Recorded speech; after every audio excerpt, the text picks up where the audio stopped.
Thinking Aloud. Conversations on the leading edge of knowledge and discovery with parapsychologist Jeffrey Mishlove.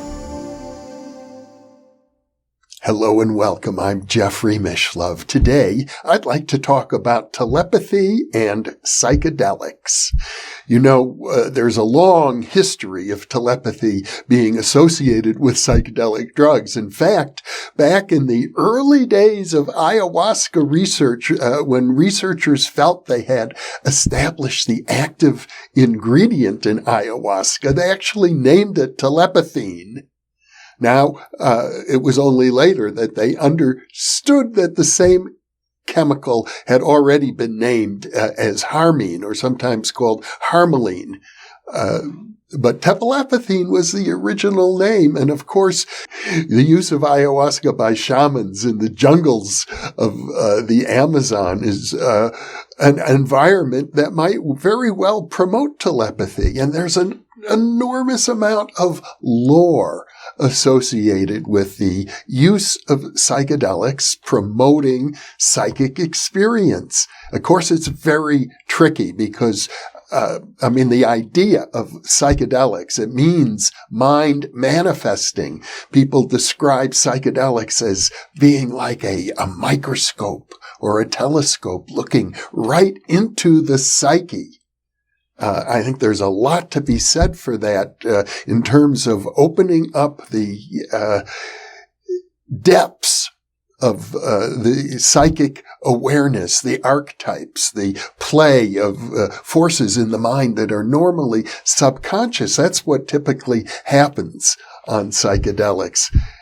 Timothy Leary and Richard Alpert and Ralph Metzner originally wrote the psychedelic experience based on their interpretation of the Tibetan Book of the Dead, for example, as a way of exploring. I don't think really they literally meant the Bardo Plains, although I think there's a sense in which one could do exactly that. But they weren't thinking of it as psychical researchers. They were thinking of it more as mystics and consciousness explorers. I've already done a previous monologue about the idea of exploring the Bardo Plains using a disciplined approach that could very well include psychedelics. But with regard to telepathy, my topic for today, I think it's important to point out that all of the experimental effects to try and, under laboratory conditions, demonstrate that the psychedelic drug use fosters telepathic experiences or clairvoyant experiences, the results are negligible.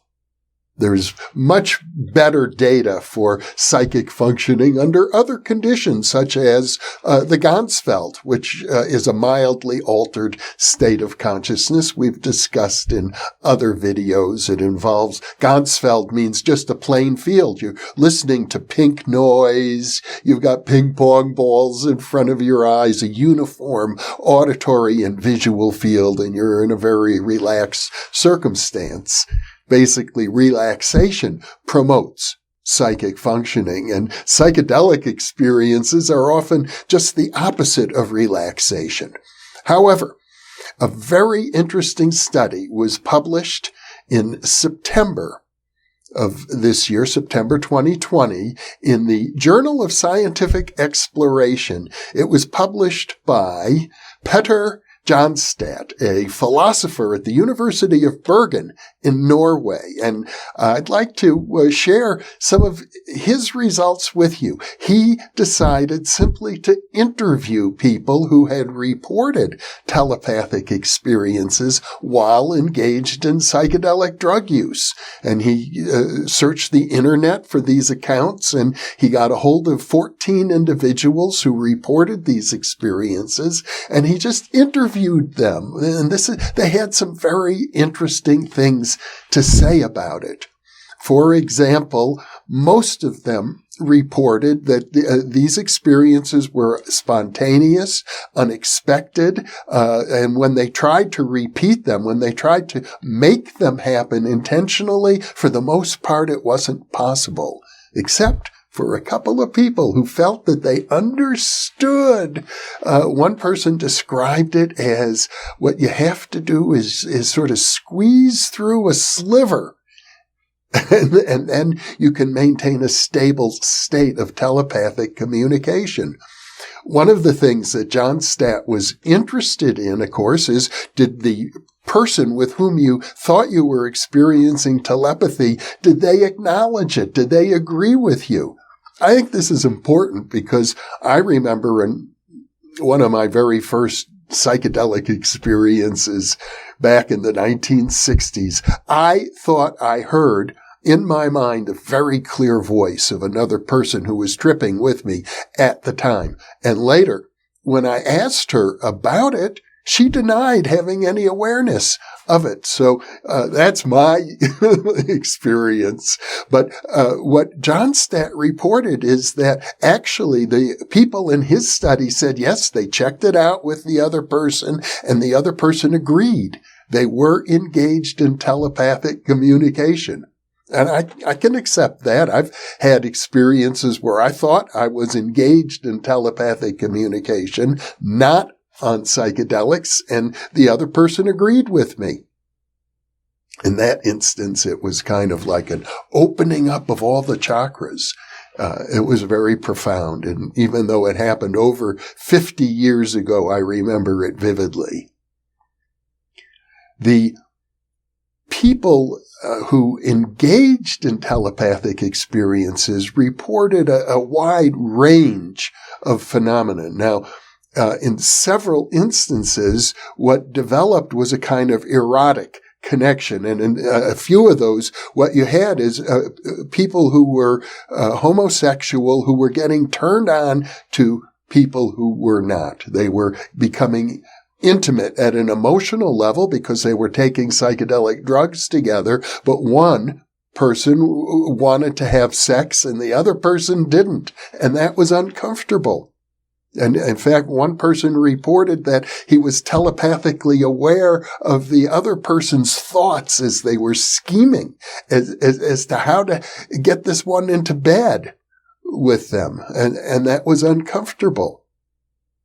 And on another occasion, you had a person who was gay, who felt intimate and close, in fact, love, a kind of platonic love with their partner under psychedelic drugs. But then they found they were starting to get erotically aroused, and that made them uncomfortable because they didn't want to have that kind of an experience. It was taking it out of the platonic realm.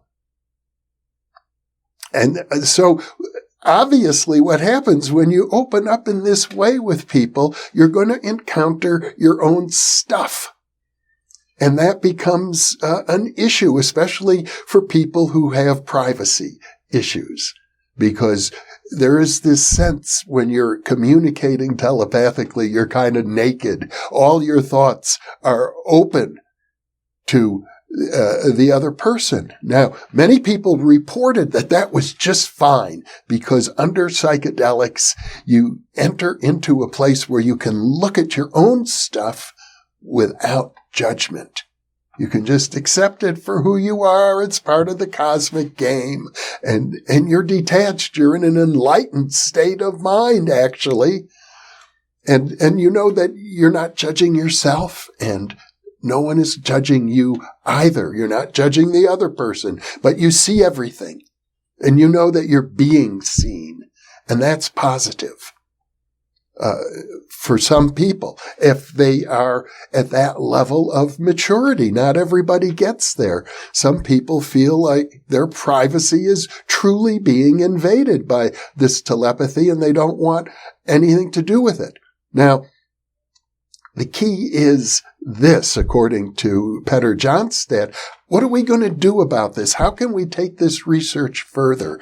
And he points out that there are all kinds of guidelines in the parapsychology literature for if you want to work with psychedelics, pay attention to the set and the setting. And Johnstad suggests that actually this approach is all wrong.